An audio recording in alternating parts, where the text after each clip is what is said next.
All right, y'all. I was gonna wait a little bit, one more light or two before I turned, but I just looked something up and it's making me furious, and I couldn't wait. I think I need more time to really unpack this issue.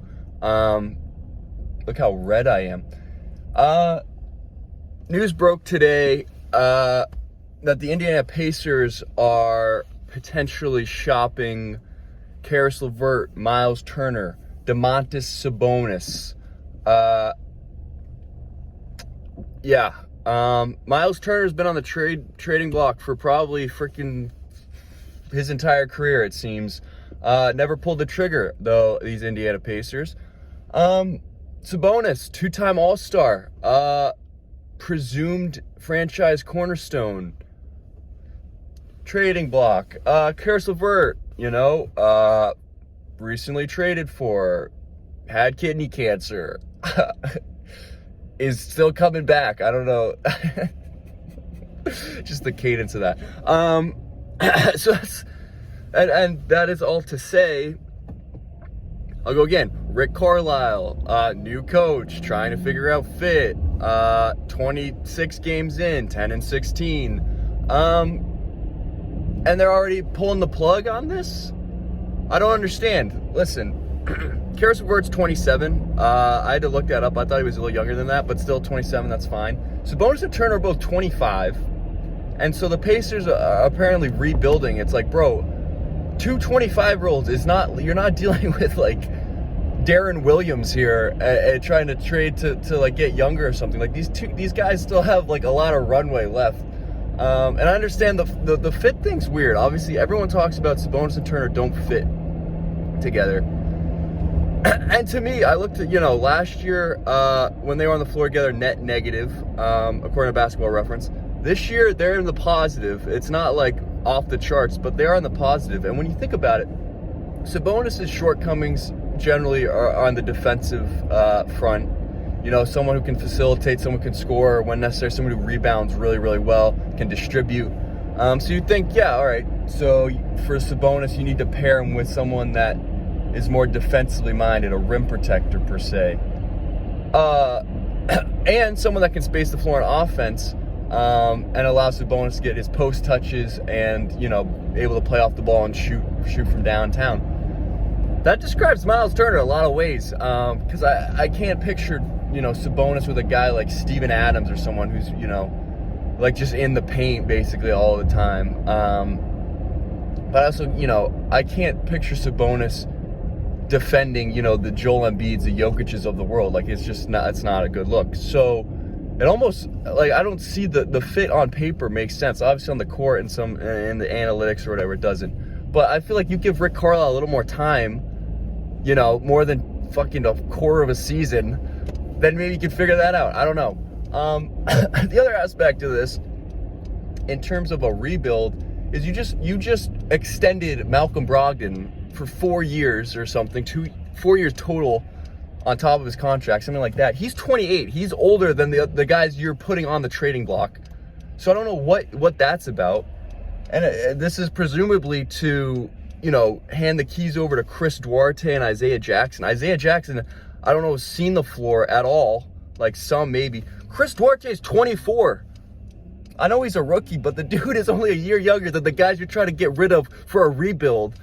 And he hasn't proven anything yet. He started off hot and then hasn't, he's playing 30 minutes and putting up like 12 points a game or something like that. Like, this isn't your franchise cornerstone. Maybe you should look at the guy only a year older who's already made 2 All-Star games.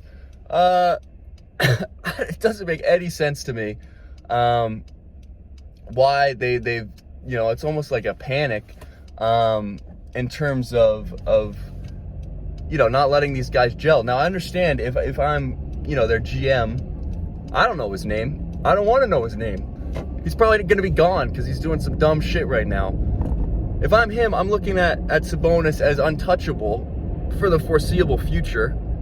And I'm looking if I could, obviously Miles Turner, not the fit. Okay, there are a lot of teams that could use Miles Turner, who could use a rim protector, a guy that can knock down some threes. He had like fucking 40-something points.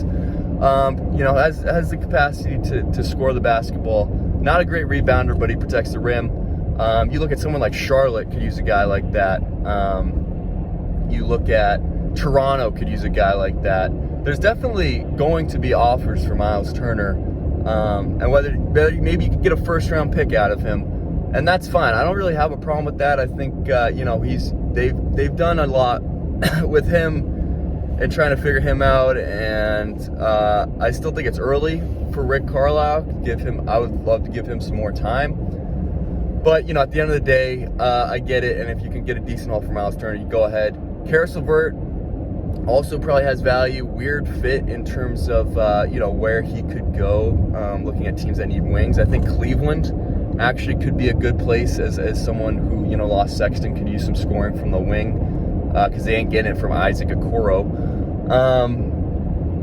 And so I looked at a trade. Maybe you go Osman and Okoro for LeVert. Pacers get younger and whatever. But I don't know about that. Okoro can't score to save his life, so I don't know if that's a guy you want. And Sabonis, obviously, I don't know if you're looking at like a James, obviously not James Harden 4 first-round picks. If you want to get younger, you get young assets and draft picks for him. But why? Why would you do that? And if you do, what do you look at? What are you looking at? I don't know. It's weird because the Pacers actually have done a lot of savvy moves. It's crazy they flipped Paul George for Sabonis Oladipo. That turned out to work out really well for them. And drafting-wise, I mean, Miles Turner's a solid pick. I think Duarte's a solid pick. Bringing T.J. McConnell, who's, capable backup point guard. You bring in Torrey Craig. A bunch of 3-and-D guys who also, they're going to get some value. I think Craig would draw some interest. Justin Holiday would draw some interest because they're pretty deep. And to me, that's almost more reason to try and build and try and upgrade somewhere. Rather than just blow it up at this point. Give him one more year, give Rick Carlisle a full season to see what he can do. Because, the Rockets have won 6 in a row. Anything could happen. The Pacers could easily, get an easy stretch and win 6 in a row. You're back at 500 and you're in the playoff hunt, all right? Relax a little bit about this. But now, what message does it send in the locker room? If you're like, all right, fuck this team, I guess. Sabonis is already packing his bags. Miles Turner's bags have been packed since fucking 2016. So you don't have to worry about that. Malcolm Brogdon is... they've all actually individually had pretty good seasons so far. Sabonis has had some down games, but he also has had some 30-10 games. So I don't understand it. I think you explore trying to upgrade Turner. Maybe it's a Turner and LeVert deal, obviously, because they have some wing guys. Put Torrey Craig in the starting lineup. And Duarte's already getting minutes, so it's not like someone's in his way right now. Maybe he's not getting as many touches, but fuck that. He's 24. That's crazy to me that this is happening. Because this dude is basically the same age as everyone else on the team, but we're going to rebuild around him. That's fine. That's whatever. It's pissing me off. I hope the Pacers keep Sabonis and wait till the trade deadline, but, I'm just a jackass driving a car. So that's it. Please let me know what you think. Maybe I'm way off base here, but I don't think I am. And that's because it's my opinion, so why would I think I'm off base with my own opinion?